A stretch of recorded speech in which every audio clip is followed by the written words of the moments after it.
Dahil Valentine's ngayon, atin ang gabing ito. Wala ka nang kawala sa akin.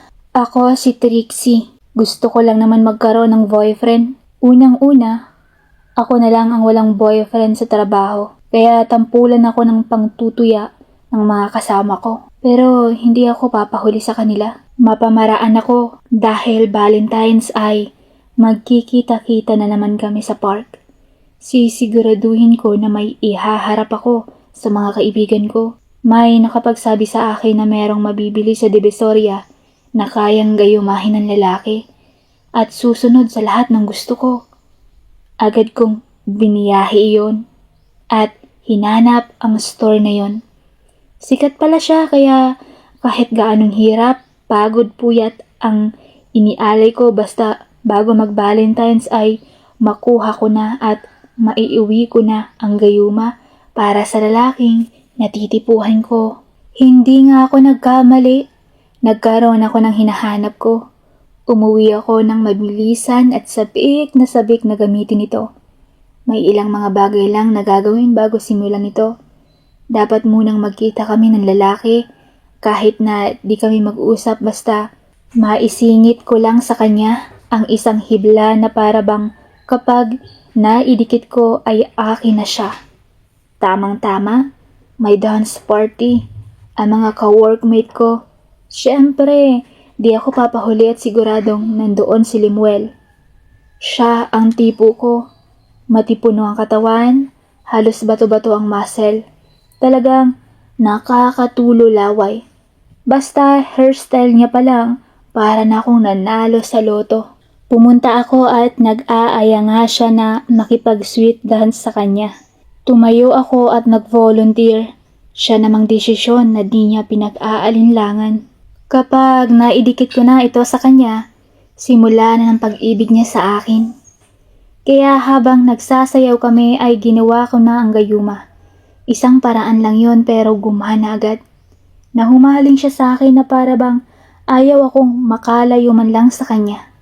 Never pa ako nagkaroon ng ganong partner. Kasi kung i-describe ko ang sarili ko, di mo talaga gugustuhin.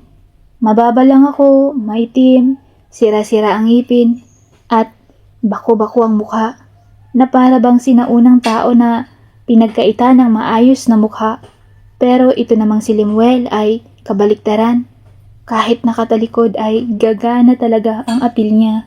Nakipagkwentuhan siya pero ang punto niya pala, gusto na niyang maging kami. Agad akong sumagot ng oo dahil nga Valentine's na kinabukasan at magkikita-kita na kami ng mga kaibigan ko.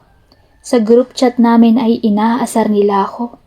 Baka raw ako na naman ang walang kasamang partner. Hindi sila makapaniwala sa chat ko na may boyfriend akong isasama. Sabi pa ng isa kong katrabaho, kahit pa magbigay ako bukas ng 1,000, wala yang kasama, maniwala kayo. Yan ang akala nila. Matagal ko na talagang tipo si Limuel dahil sa itsura ng katawan niya.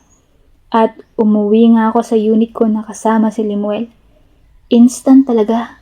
Sumusunod siya sa akin. Pero gumagana lang yun kapag nakasindi ang insenso kasama ng itinikit ko sa kanya. Pero may napansin ako sa phone niya. Habang naglalakad kami pa uwi ay tawag ng tawag ang boss namin sa work. Napakamalapit niya naman kay boss. Mukhang kapag nakita ni boss na partner ko siya ay malamang malapit na din ako sa promotion. Kinaumagahan, nag-prepare na kami at ready na ang mga tropa na mamasyal sa park. Malayo pa kami, titig na sila sa amin. Hanggang sa nakalapit na kami sa kanila. Trixie, ba't mo siya kasama? Tanong nila na parang may panghihinayang. Diba, sabi ko sa inyo, may papakilala ko sa inyo. Matagal na namin kilala yan Sabi ko, ipapakilala ko ang boyfriend ko. Boyfriend mo? Sigurado ka? At tinanong nila siya, paano mo siya nagustuhan? Simple ang sagot niya. Sabi niya, mahal ko kasi itong si Trixie. Ang sarap ng pakiramdam ko.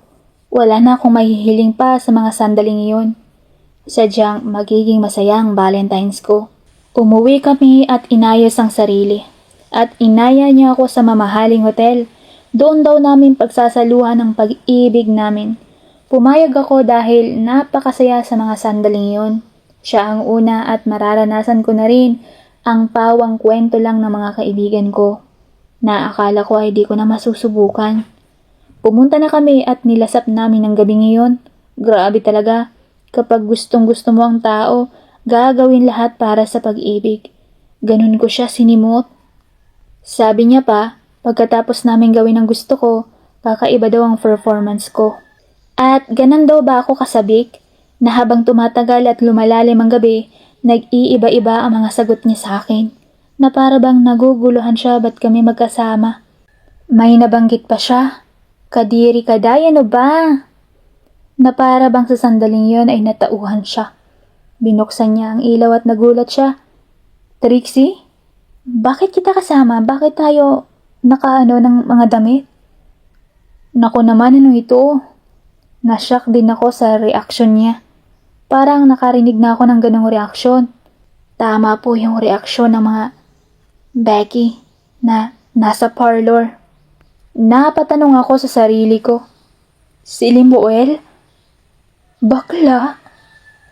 Di kami nagkaimikan at umalis siya ng dali-dali. Doon na nagsimula ang malungkot kong gabi. Kinaumagahan, maayos kaming nagtatrabaho. Nang mag-break time, nakita ko si Limuel kasama si boss na manager namin. Sinundan ko sila at pumasok sa restroom ni boss. Sa pagmamatsyag ko, sinilip ko sila. Naaktuhan ko talaga ang pagkain ni boss ng sorbetes. Nabigla talaga ako. Hindi ko natapos ang panonood ko sa kanila hanggang sa nakahalata na ang mga katrabaho ko. Bakit daw parang di kami nag-uusap ni Limuel? Sagot ko na lang, ganun talaga kapag nasa work kami. Dapat focus lang para naman iwas tanggal. Pero talagang lubog na ang sarili ko. Parang oras lang ang naging masaya ko sa kanya. Pero biglang nagbago kinaumagahan. Pinag-aasar siya ng mga cowork ko. Sabi pa nila, kausapin mo na, wala naman si boss. Naguguluhan si Limuel. Iniisip niya siguro baka nagselo si boss. Pero ang ibig sabihin ng mga ka-work ko, baka masita kami kung maglalandian kami sa work. Ang di kasi alam ng mga ka-work ko ay di pala tunay na lalaki itong si Limuel. Nang mairita na siya kakaasar ng mga ka-work ko, di niya napigilang sabihin na, Ano ba kayo? Lalaki ang gusto ko at hindi babae. Biglang nanahimik ang buong area namin. Oo, maniwala kayo, babae ako. Sabi ni Limuel.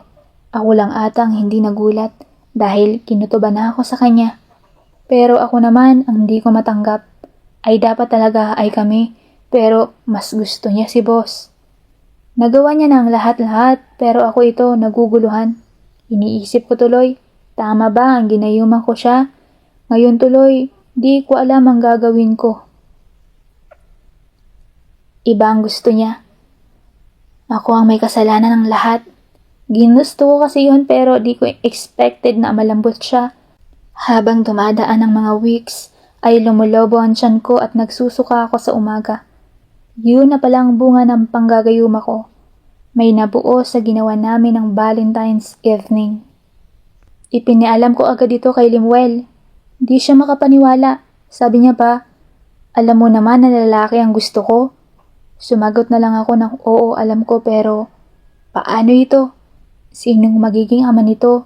Hanggang sa nag-walk out siya. Iniwan na naman ako sa usapang mabigat. Umuwi ako ng luhaan nang biglang may kumatok sa pinto. Trixie, ako ito si Limuel. Nakapag-isip-isip na ako. Alam ko akin ang bata. Kaya papanagutan kita. Ayos lang ba? Tanggap mo ba na malambot ang ama niya? Wala na kasi ako magagawa, eto na ako at simula bata ako ay pumipilintik na talaga ako. Kaya sana matanggap mo rin ang pagkatao ko. Pagkukumpisal niya sa pinto ko, agad ko siyang pinagbuksan at niyakap ng mahigpit. At pagpasok niya nga, pinagsaluhan namin ng tunay na pagmamahalan. Wala nang anumang halong gayuma kundi ang pagpapakatotoo sa mga karanasan sa buhay ang nagpatatag sa pagiging magpartner namin. Naging maayos ang pagsasama namin dahil tinanggap niya ang itsura ko at tanggap ko rin ang pusong babae niya. Dito magal ay nagpakasal kami at marami ang nainggit dahil sobrang saya naming dalawa sa relasyon namin. Ngayon, sa akin nakatutok ang kwentuhan sa trabaho at para bang ako ang mas maraming karanasan kapag nagkukwento kami. Dumating ang araw ng pagsilang ko at buwan ng Nobyembre, nagbunga ang Valentine's. Kung hindi nag-Valentine's, wala pa ang munting anghel namin na si Lexi. Kompleto na kami dahil may isa na kaming anak na bunga ng pag-ibig ko. Bagamat sa umpisa, di naman niya talaga ginusto pero nang malaman niya ang halaga ng pag-ibig ay naging maayos ang pagsasama namin. Sana maging masaya rin ang Valentine's nyo kahit na iba't iba ang karanasan sa buhay. Sa huli ay masaya katulad ng naging kapalaran ko.